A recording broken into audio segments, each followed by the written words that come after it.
And welcome to the We Are Not Lost private podcast. I'm Joe, that's Leighton, and we have some very special guests for you today.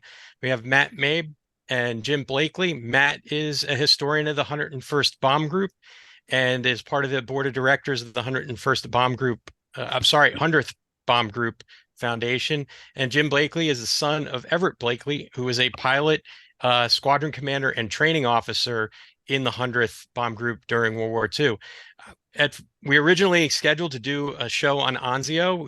We were trying to marry up the calendar, but with the release since our first podcast, with the release of Masters of the Air, um, Leighton reached out to Matt and was able to uh, coerce him and Jim to come on and speak about the 100th Bomb Group and Jim's dad and some of the other airmen that were in that unit, and along with some of the engagements they were involved in.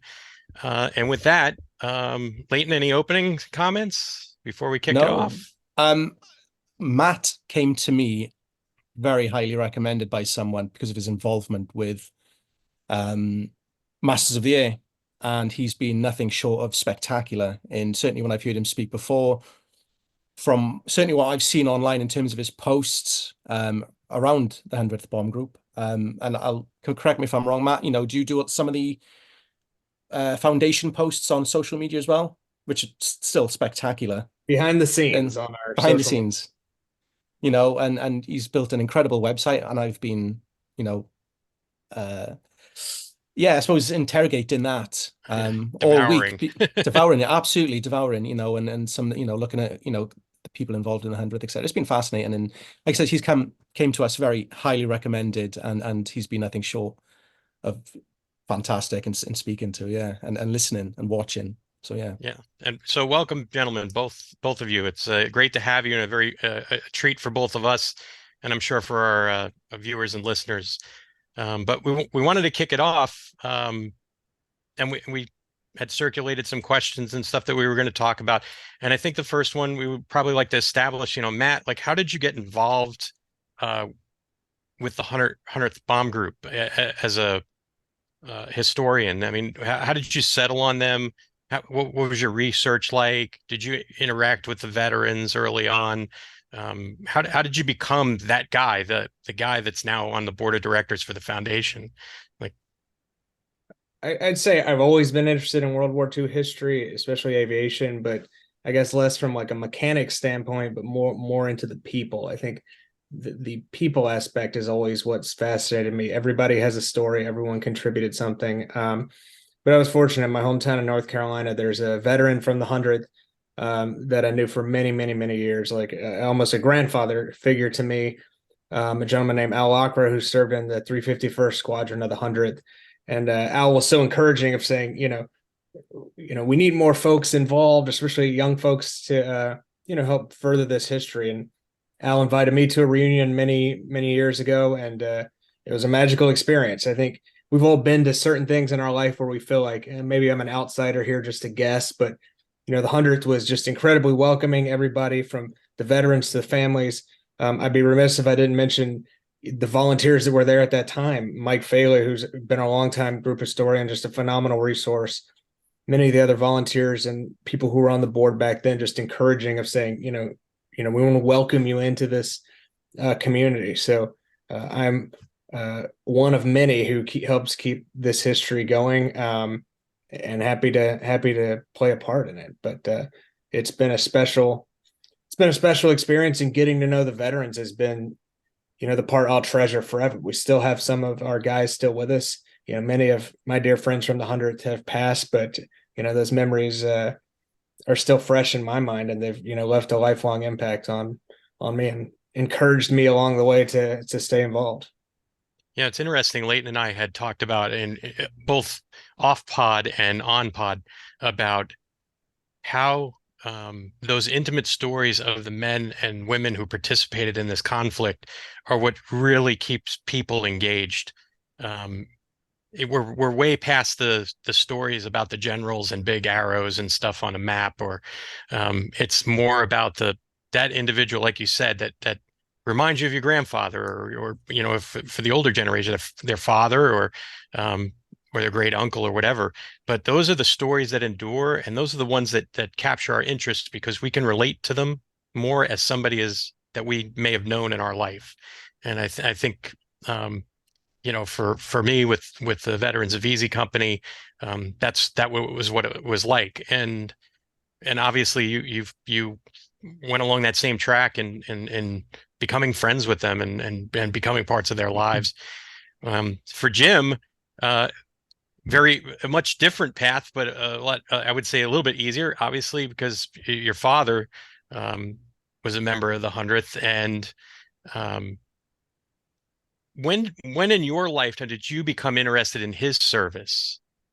I mean, because it took me a little while to become, I would say, mature enough to like start talking to my father, who's a Vietnam era veteran, and my grandfathers, my paternal grandfather passed away when I was 7, but my maternal grandfather lived well into my time when I was in the Marine Corps, and he really wouldn't open up to me about his service until after I had like graduated from boot camp. But for you, when did it take hold about your father's role in the war and your interest peaked enough to do research on it? Well, there are two different issues here. One is his service, and when I was growing up, he was a lifetime Air Force person. And so I was aware that he worked in the Air Force. I was also aware that he worked long hours and had dedication at that time. But then about wartime service, it came a little later, and I'd had it in the back of my mind when I saw books like Wing and a Prayer come out, like the other Munster the Way It Was, and other books that were earlier on. I knew there was information in there that I wanted to research. And by the way, recently I've done a search for his name in books, and I found 23 occurrences of the name Blakely in Air Force related books. So anyway, as time went on, I had a busy work life and family life, and I put things on the back burner until I retired. I retired from hospital work about 9 years ago. I still work at home, and that's why I have so many monitors. But when I had more time to look into it, and so that's when I really caught fire. And Matt Mabe is here, of course, and there are a few individuals in the 100th Bomb Group Foundation that have adopted us. I was born that way, but he adopted us, and I'm so happy that he did. Mike Faley and Matt Mabe are the main historians, and so Carl Hoff, he has no relative in the 100th, right, Matt? That's right. Yeah, okay, so those three have spent numerous hours volunteering for the 100th Bomb Group, and that just means a lot to me. It means there must be something other than a genetic connection. Yeah, there's no genetic or financial connection there, so there's a drive. Right. There's a drive there. Yeah, I was going to mention too, just to add on to what Jim said. I think one thing that attracted me about staying involved is, reunions for the veterans were certainly a social affair, but the social aspect wasn't its entire function. We've all been to things where it's just, social fun and then it tapers off, but there was more to it. There was more depth. The 100th was very much involved in preserving stories, developing our archives, and that's like a fundamental mission of what we're still doing today. So that was very attractive to me. Of we're trying to further something. So I know Jim's been a huge resource in recording things, sharing manuscripts, things like that. So I think that's the biggest piece. The veterans embrace that of helping continue the history, and the folks that are still involved today. I'm going to brag a little bit about him because here's a guy that's gone out and found every living soul from the 100th Bomb Group, has interviewed him, has written articles about him. My articles are under 10, but Matt has spent a big part of his life devoted to the 100th, and I want to thank him for that. And so has Mike Faley. I mean, the detail that he has. I called him up recently about patches of the 100th Bomb Group, and behind Matt on the wall, you'll see the Sentry bombers. I don't know if you can see that. That's Yep. the patch that you're going to see in Masters of the Air that they had during the war. Well, I talked to Matt about the 4 different patches that they have. My God, it was an hour long. and yeah, he had examples of cloth patches. He had leather cat patches. He had, I don't know, painted, or somebody hand painted the daggum things. It's incredible the amount of work that they've both done. It's not work when you're passionate about something No, like that. exactly. I mean, question for Matt then. Obviously, you've got interested into the 100th, and I think I've asked you this question before because I've got a similar interest, but in the 305th, and I'm sort of, I don't know where to start in terms of researching or how to start. And I suppose I'm cheating here in asking you, how did you start researching? What did you focus on when you began delving into the 100th? I think we all start somewhere. Everyone has, with such a broad topic like this, there's people who are, very interested in just the planes, or there's people that are interested in, the veterans themselves, or, perhaps the POW aspect. I think there's a lot of subject matter expertise in different things. But I mean, like with any historical topic, it certainly started with some of the books and dovetailed into other topics. But I think, as Jim said, I think what's guided me in recent years is trying to connect with all our veterans, especially the ones who we don't have information on, just to try to preserve those stories while we can. But I think sometimes too, in looking at like paths to go down, it's guided by, you're looking into a topic, and then I may ask Mike Faley, Mike, how come we never figured out X, Y, and Z? Or, hey, have we ever had contact with this person's family? And it's kind of sent me off on a quest to find it. So a little bit of everything, but I've dove down similar detective. Yeah, I've dove down some similar rabbit holes with some of the 101st vets. One thing just leads you to another, and and then all of a sudden you're on this quest that lasts months and months and months before you've got an answer. But definitely, like I said, the passion is definitely a driver there, and it's easy to see. When we post the video and the audio, we'll make sure we'll have the links for the foundation posted, so folks can come and see your work and maybe do a little deep diving on some of those men that have been mentioned in the miniseries so far that they may have seen in passing, but they want to do a little bit more research on it. Obviously, the foundation website's the go-to archive for that kind of thing. Yes, and while you do that, when you do that, join the foundation, please. If you have an answer, we've got a great newsletter that comes out about 25 pages every quarter by Nancy Putman. And boy, there's another person that's devoted her adult life to the 100th Bomb Group. And she has no relative in the Masters of the Air, but she maintains her interest, and she's into the writing. It's just she corrects me all the time when I submit a manuscript. She'll find some little detail that's wrong, and she'll fix that. So it's a cheap membership. Is it 25? 35. 35. Okay. Yeah, is that an annual? $35, an annual 35. Do you have a lifetime? Dollar donations. I have one, but they dropped it. Okay. So all right. Well, we'll definitely put the link out there for folks. And obviously with the mini series out, I'm sure you've noticed the uptick in interest in the topic. Right. And probably you're probably getting pinged quite a bit to make appearances and talk about the 100th and your dad, and we're glad to have you. But I'm sorry, Jim, go ahead. You were asking about what first got me started, and it was a book by a guy named Jablonski, named Flying Fortress. Oh, this one. Yes. What's the copyright date on that? 60s? It's definitely the 60s, yeah. Anyway, that book got me started. But then now there's so many other books that are much better. And I could show them to you if you have time. Oh, we always got time. No, please do.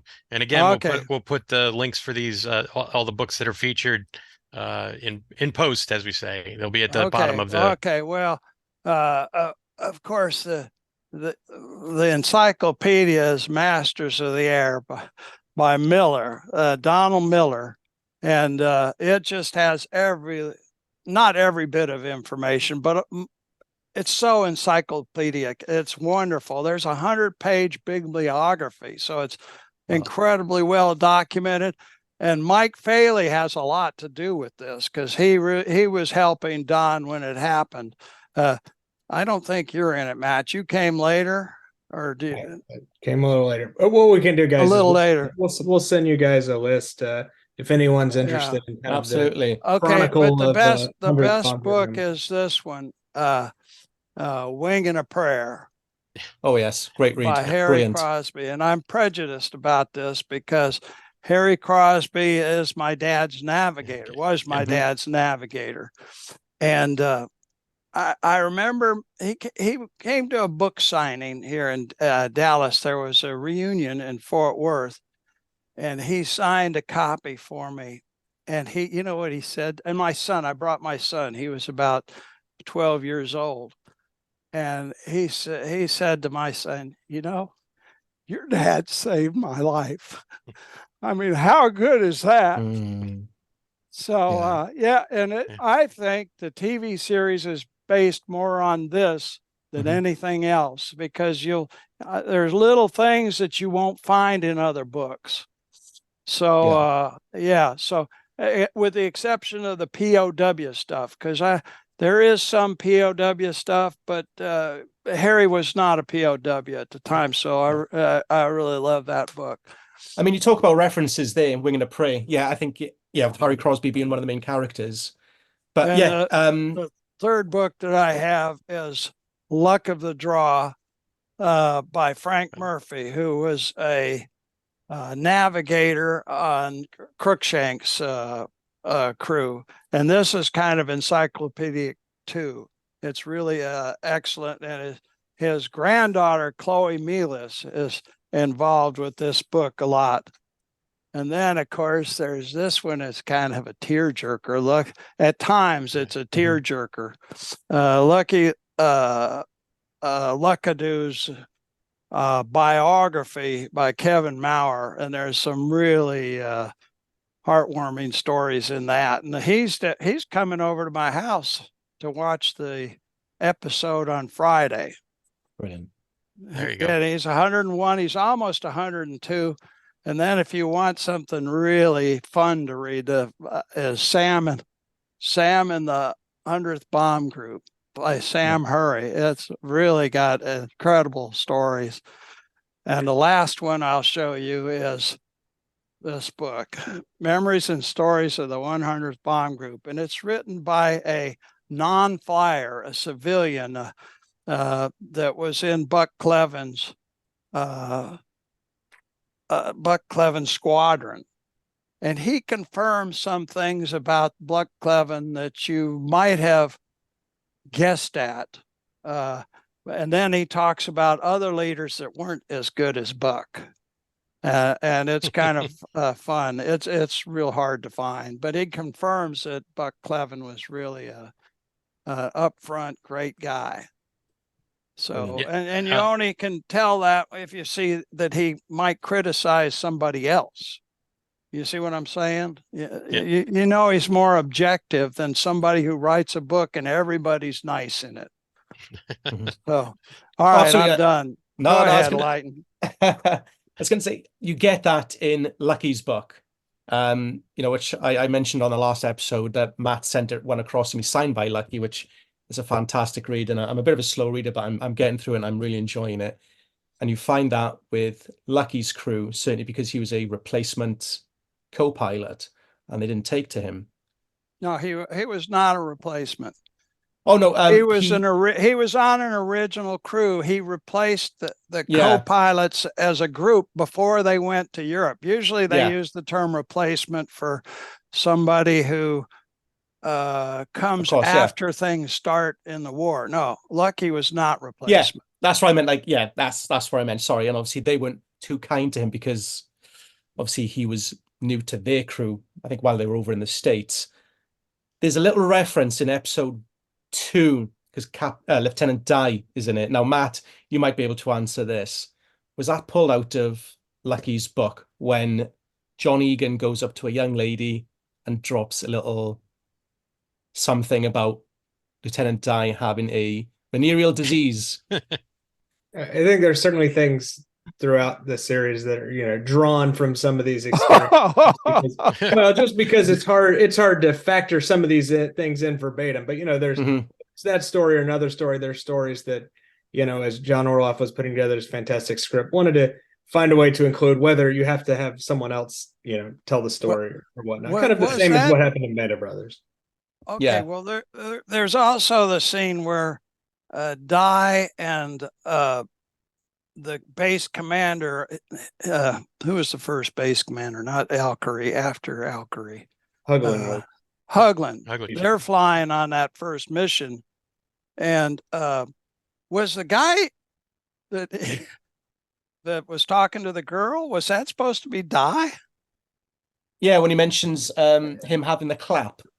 Yeah, but that doesn't mean he might have been talking about a different person. I was asking Matt if he knows if that character was Di that he was talking to, that the girl was talking to, that he goes up and announces about his health. Might have been a little bit of that one for a future podcast episode. Yeah, probably, probably a little creative writing involved with that. I mean, I thought it was brilliant. There's things like that that are going to use to drive a script. I mean, that's a small thing, but like I was reading Bernie Lay's article about Regensburg, and the whole sequence. I think there was somebody was questioning. I saw on one of the threads on Facebook was questioning whether or not Buck Clevin had actually, screamed at his co-pilot about that. But if you go and read Lay's article about Regensburg, although Clevin is not named, the incident is almost verbatim from the article.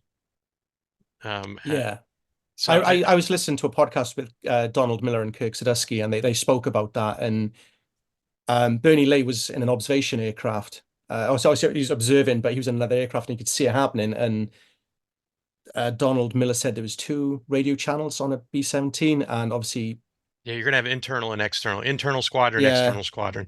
But he'd heard it, he'd heard it going on as if he was in the aircraft when it happened. So and obviously that article, it was released in October 43. Is that right? Because I saw that on the came out in November 43 Harper's Magazine. Yeah, I haven't read it fully yet, but it did happen apparently, according to.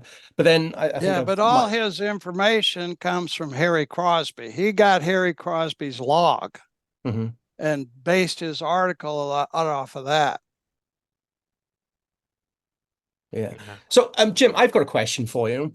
It's certainly one that me and Matt spoke privately on via text message, and it's certainly something I want to ask you. And I've been watching you on YouTube this week. I've watched your interview with your father a couple of times. What made you interview him, and how was he? I mean, was he always... me do it. was he receptive? He looked a little reluctant at the beginning of the video. Yeah, all right, first thing, but he opened up, yes, and he could have opened up more. Like I have a cousin that lives in Sioux City, Iowa, and related to my mom, and he went there, and when my cousin shared a beer with him, he opened up more. And that was I just wished I was there to record it, but I wasn't. So so what made me interview him? Because I knew it was an important piece of history that I wanted to tell. That what you have seen is only a very small part of an hour-long interview related to the war.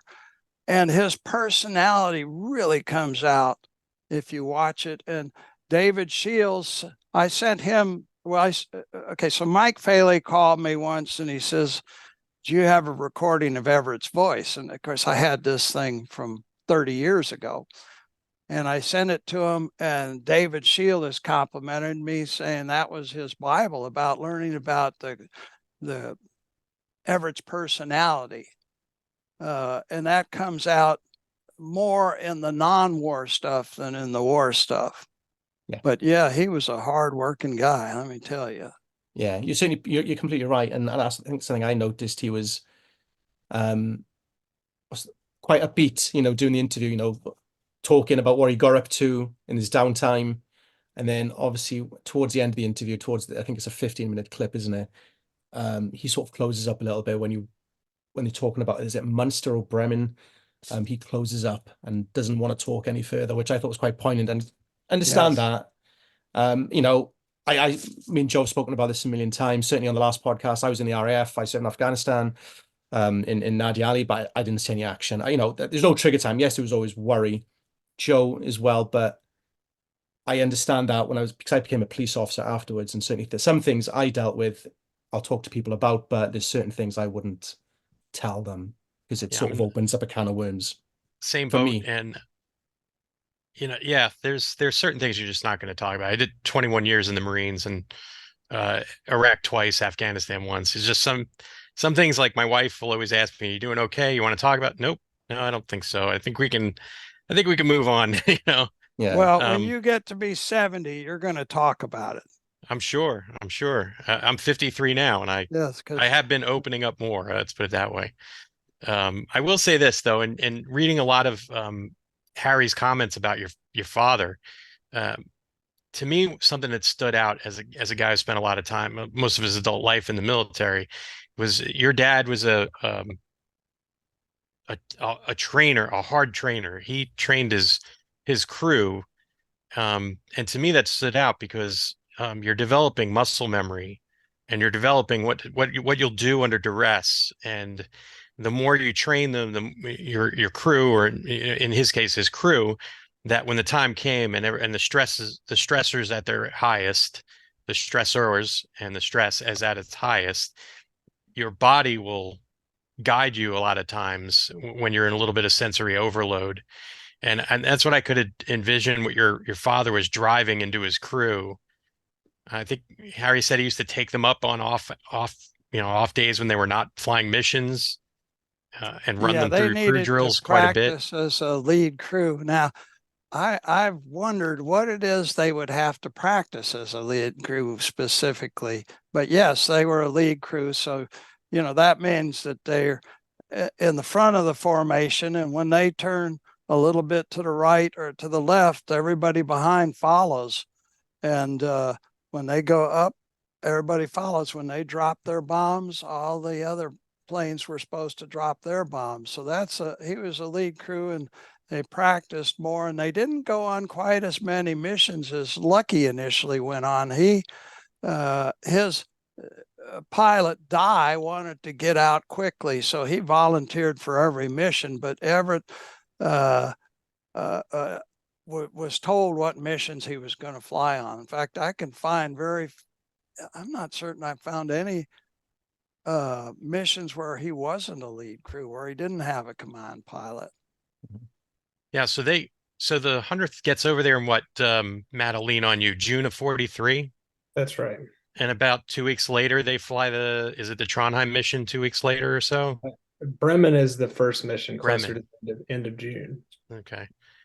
Yeah, there are two Bremen missions. So the smaller mission occurred in June, and that's when on the Masters of the Air. Yeah, and then they fly about what, 10 or so missions until you get to the August Regensburg mission. Does that sound about right? That's right. I mean, there's a number of significant missions in there, but it's tough for the 100 because, as you saw in Masters of the Air, they lose 3 planes on their very first combat mission, which is a major a wake up call for these guys that the dangers of combat. But yes, Regensburg in August of 43 becomes the next really big test for the 100th.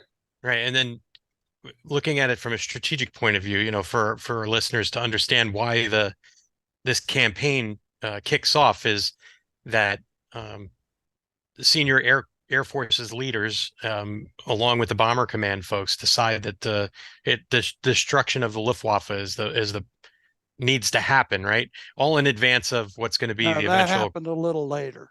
Well, you have the At this planning. point, they were wanting to destroy the factories. But yes, when in December of 43, they switched strategies to being bait for the Luftwaffe. Yes. Yeah, but all of this is in mind with the fact that the plan for it was originally May of 44 for the cross-channel attack, and they don't want to undertake that cross-channel landing if the Luftwaffe is in strength above the landing force. So I guess that factored into the strategic planning. And destroying production, I think, is what you're getting at. Destroying that production, destroying the ball bearing production. That in itself was the objective of the Regensburg mission. And it was also significant because you're sending a massive bomber force against this with the thought of, if we can cause a significant setback in production, it's going to have a ripple effect moving forward. And that was what, about 350 aircraft total? So there were 376 B-17s on the Regensburg mission. I'll say a quick bit about that. So you had the 1st and 3rd Division taking part in the Regensburg mission.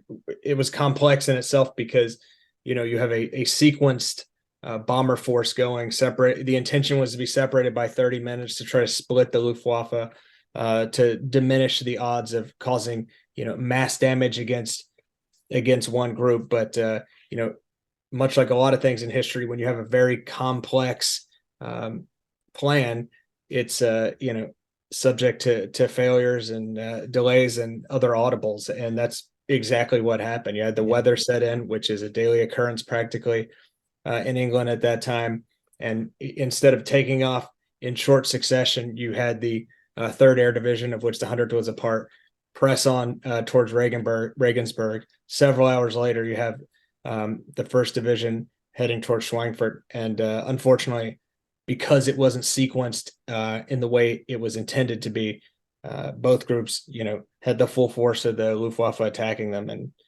the results were catastrophic. The bombing damage was significant, but still the losses were very staggering. Yeah, so it's unsustainable at that point. What, about 60 aircraft going down? So the 100th itself at Regensburg loses 9, which is 9 of 21. Which is, it's incredible to think about the lives lost. 90 men. Yes. And I mean, here's a question for you, Matt. Were available to fly back to England once they got to Algeria. Right. Yeah. Only half of the ones that landed in Algeria. 21, yeah. Incredible. And I'll say one thing that's interesting to think about, when we look at like modern military, we're getting real-time information as, battles are ongoing. But it was actually several days after the Regensburg mission that the 100th knew of what losses were sustained. You have Red Bowman, the intelligence officer, writing in his log, we're still sweating them out. We're still waiting for news of what happened. And it wasn't until the 22nd where Red said, it's a black day for the group because they finally learned from the guys who came back just how much was lost. So you think about what it's like just waiting in anticipation of what happened and how many guys are actually going to come home. Yeah, like Van Noy's crew had to ditch. How long did it take the group to figure out that they had actually been captured by the Germans? Well, some of the information about where you end up in a POW camp, that information's slow to come back. But even though it was several days until the group got back from Algeria, all those groups all those crews went to interrogation when they came back to talk about who they saw go down. So that's when you start building together that information of we saw parachutes, we saw Van Noy make a water landing. You're able to compile that and make an assessment as to who survived and who didn't. And I'm assuming because the losses were so staggering across the board, that's why they really, Bremen is like, they wait till October to launch the Bremen mission in 43. Is that due to the losses at that time? That's certainly a part of it. I think, not to paraphrase too much from Donald Miller, but I think Miller goes into this of quoting in his book, Albert Speer, saying, if we had a succession of raids like that, it would have crippled us. But it was, precisely that. It does take time to build back your bomber force. It takes time to retrain crews. When you lose 9 aircraft, it does take time to build back. And the weather was bad. There were very few good flying days. Mm-hmm. I mean, going with that, then obviously the Regensburg mission obviously was delayed because of the weather. I don't know if you know this just through your own interviews. Was there any thought of postponing the mission or canceling the mission? Sorry, because of that, and doing it another day where they could get up on time? Was that ever a consideration, or is that? I would guess, yeah, they were considering that all the time, and but the decision was made from higher up than LeMay. LeMay said, "Let's go," but I think Anderson was involved in it, and the other generals were involved. And of course, the 100th Bomb Group could not delay further because they had no experience landing in the dark. And if they delayed more, they would have had to land in the dark. Yeah. Yeah, that's interesting. And obviously go back to that, and I know we spoke the Africa mission, let's call it. How often did they do that? Shuttle missions were not a regular occurrence for the 100th. That was the first mission of that magnitude they did. You had a few others at different stages of the war. There was one where the 100th flew and landed in what was Russian territory at that time. There weren't many. It was very difficult and very complex objective to pursue in terms of these shuttle missions. So for the 100th, there were not many. And this in itself, as you saw, was just quite a difficult feat to pull off with a lot of unknown variables. Absolutely. And when they got to Algeria, they were missing a lot of things, weren't they? There was not much equipment on the ground to do what they needed to do to get the aircraft operational again. That's right. So what you see in the series, they land in what is the area of Talergma, but they actually landed at a small remote airfield called Bertaux Airfield in Algeria, which is a few miles away from the main hub at Talergma. But even that hub, they were under the impression that it's like a repair depot, and they're gonna have everything there for you. But it was a fairly small, rustic place. So guys are still sleeping outside the plane. They patched up the planes as best they could. Some participated in a subsequent bombing raid on the way back. But yes, it was a trying time, and it wasn't like the planes got restored to mint condition out there. It was like, let's patch these up to get them back home to England. Speaking of patching up, just to circle back around to the 8 October Bremen mission, Jim, your father was a pretty fantastic display of airmanship, getting his aircraft back from that mission. Can you talk to that a little bit about what he did? I mean, folks that read Crosby's book have a good feel for it, but maybe some of our listeners would like to hear it from you. Well, they're leading the mission, and he had great piloting skill, but I don't know how much better it was than anybody else. He was lucky. I mean, he'll say that. Everybody says that. They were just lucky to get back. And I'm fortunate to be here. Thank goodness. Yeah, I mean, he ends up bringing it. Matt, you can talk to this probably. When I was doing my research, obviously you got a lot of ships coming back shot up, and not in great shape, and not necessarily being able to make it back to their own airfield, and they end up looking for whatever airfield is available. And I think that was the case with Everett's aircraft at that point, where he put it down. Is that correct? That's right. And Jim's certainly an authority on that, as he was able to go back and visit what was RAF Ludham, where the plane went down, and Jim actually looked to see if that same tree still exists where the plane came to a stop. Yeah. Okay. So yeah, there was of course, there was a fight between Everett and Kidd. When one saw flak on one side, he would pull the plane to the other side, and vice versa. So and control cables were shot out, so they were compensating. And I know that Everett's legs were very sore at the end of that mission because he had to push on the rudder pedals extensively to compensate for the lack of other controls. The ailerons were shot. The vertical stabilizer had a huge hole in it from flak, and it was quite a harrowing mission. Plus, they had the scares of multiple Luftwaffe fighters coming after them and trying to avoid them. And plus, they lost an engine on the bomb run, caught on fire, which they had to put out with a 3,000 foot drop and put it out just like the first scene in Masters of the Air at War. And then they get down a little lower and the second engine gets hit and knocked out. And so they're out of formation, they're slow. And that's when they get attacked time after time for about 90 minutes flying over occupied Europe. So yes, and then they get back to England with Harry Crosby's excellent navigation. He didn't use his instruments, he just used the sun and where it hit the plexiglass front to help him navigate back. And they get back and they're running out of gas, maybe less than 10 gallons left, and they know they have to land. So they find a field that's really designed as a fighter field, not long enough for bombers, but they land on it.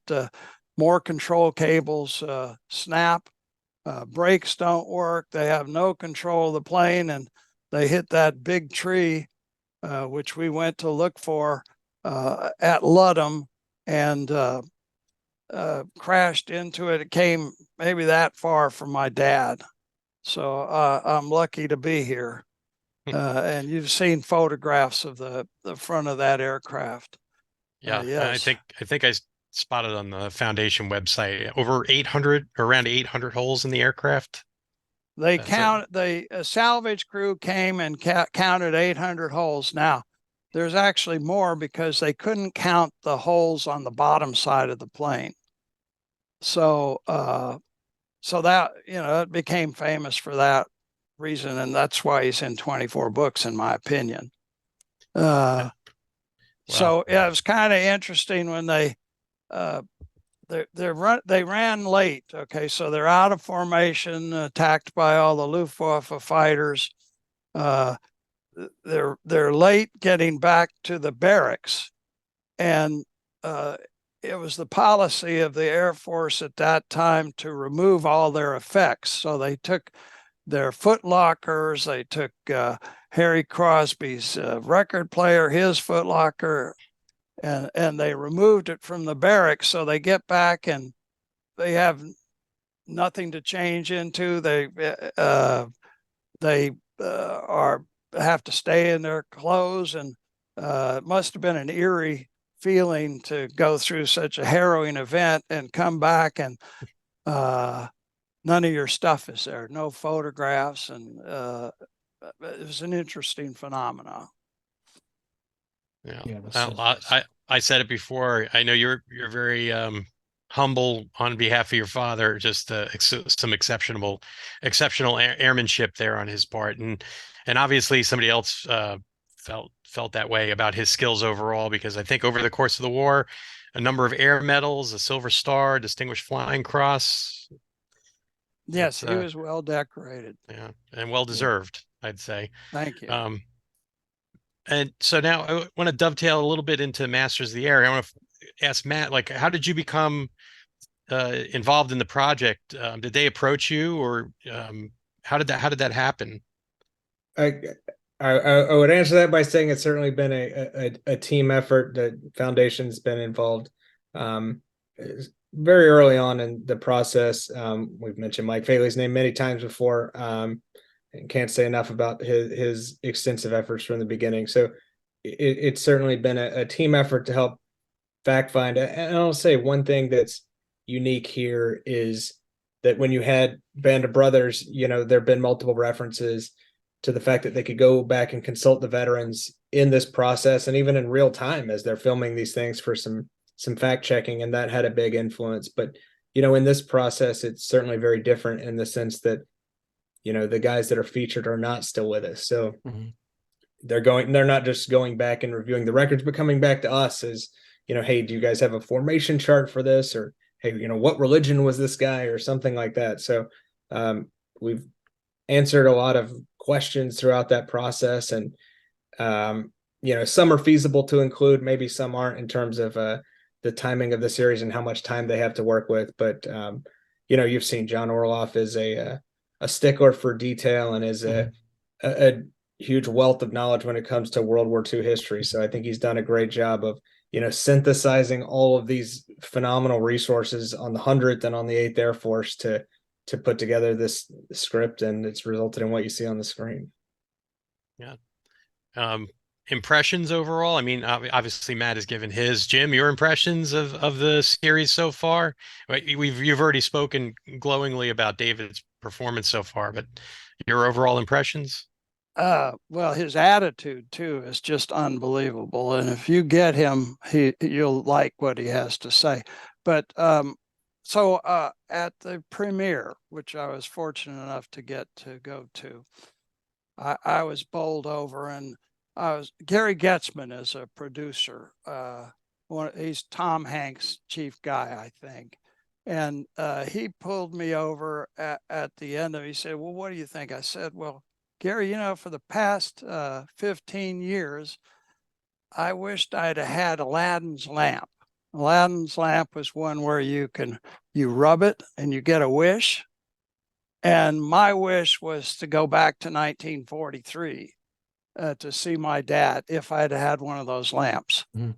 And I said to Gary, and tonight I saw him. My wish has come true. It was just fabulous. Yeah. You know, I know Henry Sledge from, you know, whose father was portrayed in the Pacific. And I've asked him the same question, and he said near enough the same thing, that he can see his dad as a youngster, what he went through.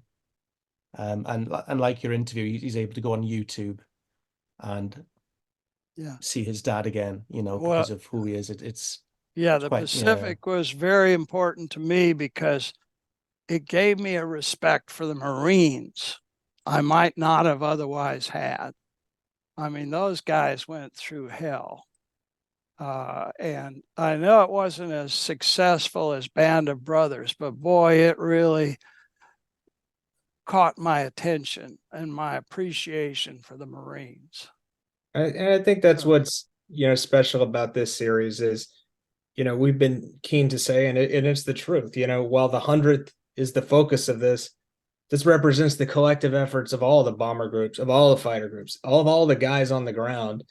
So, you know, whether you're in the 100th or whether your, you know, loved one is featured in this, it's a representation of what they went through. So, you know, it's been, you know, a great thing to have so many people reach out, you know, and even if their dad's not in this, to say, you know, watching this gave me an understanding and an appreciation for what those guys did. And I think that's the biggest takeaway here, since, you know, it's very difficult to make a series about the air war, but I think these guys have done a great job. And, you know, to echo one thing Jim said, I think one thing I've been pleasantly surprised in is when we were in LA for the premiere, just, it was, you know, very rewarding to see how interested the actors were in talking to the veterans, and not just in a transactional way of, you know, hi, I'm, you know, introducing themselves. It was, you know, they had so many other people there that were vying for their attention, but, you know, you had guys like Austin Butler talking to John Luckett saying, you know, I want to hear these stories. That's who they wanted to spend their time with at, you know, at the premiere and the after party. So it's been very rewarding to see, you know, how much it meant to these guys. And we've had a number of the actors, especially the British actors who didn't come to the US for the premiere. We've had a number of the actors reach out and, you know, tell us how humbled they are and how honored they are, and asking for photos, asking for, hey, what did this guy do after the war? So it's a great feeling to have those guys reach out and, you know, show that, they're interested in that. And that's where some of our archives have come in handy, because in a lot of these cases we can say, hey, we actually do have some information on, what this guy did after the war, and can pass that on to them. Yeah, I think you guys have No. done And I'm very happy that since the Masters was announced, Everett Blakely now has 2 great grandsons named Everett Blakely. So I'm proud of that. And we have a Margaret Blakely, and we even have an Ernest Blakely. His full name is Everett Ernest Blakely.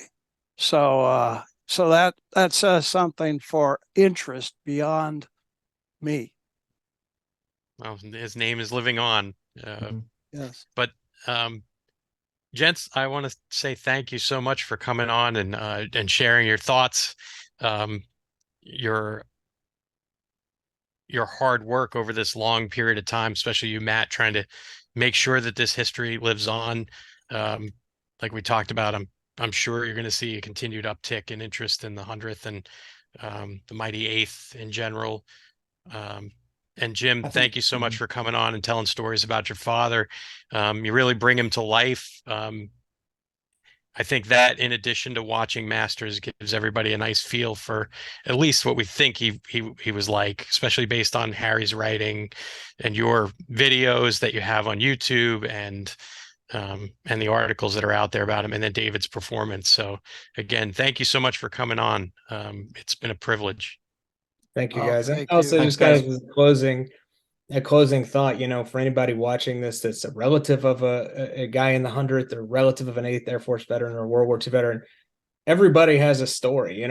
We're building an archive of this information. If you have photos, scan them. If you have old videotapes, let's digitize them. That we want to preserve that history while we can, and make it available to folks, because you never know when you're going to light a spark of interest in somebody or a young kid to want to go pursue this. So the 100th Bomb Group Foundation is very committed to that, and I know a lot of other organizations are as well. So hopefully we can keep this history Absolutely. for years to come. I think this generation, it might do what Band of Brothers did for me 20 years ago. Yes, I had an interest in World War II, but it was sort of watching documentaries, not quite reading. But Band of Brothers kicked in. I jumped in, with it because of Band of Brothers. And I think the 100th Bomb Group, or Masters of the Air, will certainly do that for, for the 100th and other, bomb groups, because there are so many more and so many stories. There's an incredible amount of books out there on all the bomb groups, and they're all utterly brilliant. They really are. And I think, talk about books there. Sorry, Jim. One, and I is this one. I don't know if you can see it. It's the Bloody 100th, which is all sort of I don't know if you can see that. I'm sorry, I've got my screen. I know the book. I have it. Fantastic. Absolutely brilliant. Yes. All little Yes, stories it's from really all good. the guys, Yeah, Everett's article is in that. Don't you? God was my co-pilot. It's in there. It was I'll find written that. in 44. Wow. Well, it was published in 44. I'll put it that way. Incredible. So, quite fresh in his mind, yeah. No, There's a thank you lot for of that. good reading out there on the 100th, and actually I hope more of these stories will come to light. And if we publish it, I think one goal on the horizon is to publish a book that has a lot of these stories that we have documented but haven't been told in that forum. So I think it'd be a great read to capture a lot of these in a book. So more to come on that. Brilliant. Oh, So, fantastic. we're going to find your podcast published on YouTube, on YouTube, Buzzsprout, Spotify. We'll send you the links when it's up and running. It's going to release on Super Bowl Sunday. And once we do, I'll send out the links to you guys. Thank you so much. You guys are good, and you're going to be successful. Congratulations. I appreciate that. Thank you, We're Jim. very new to this. Well, this is new. It's our second episode. So again, thanks to Matt for coming on and to do this as well. It's a huge thank you for that. And obviously bringing you on as well, suggesting to bring you on, which is unbelievable. Which is phenomenal, yeah. Yeah, it's been a privilege, gents. Thanks, guys. Cheers, guys. Bye-bye. Bye. Thank you. Thanks, Jim. Thanks, Matt. Thanks, Jim. Thanks, Matt.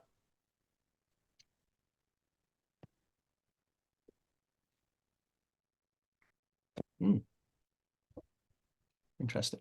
Well, except for me botching and saying the 101st bomb group at the beginning of the episode. Other than that, I thought it went really well.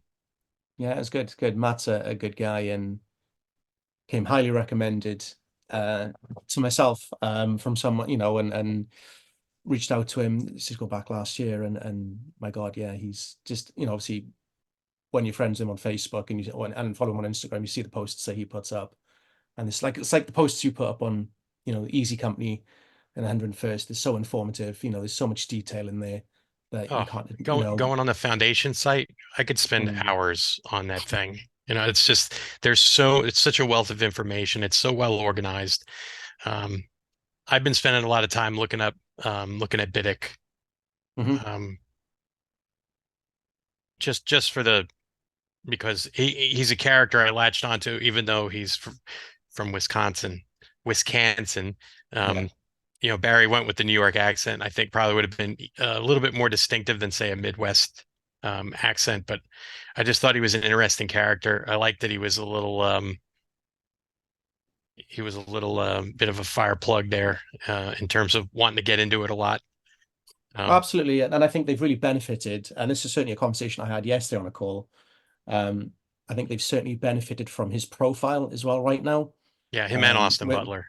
Yeah, certainly with Barry. So when Barry was cast, I remember seeing a photo of him on set, getting makeup done. I think it was in, I can't remember, I think it might have been in a newspaper or something like that.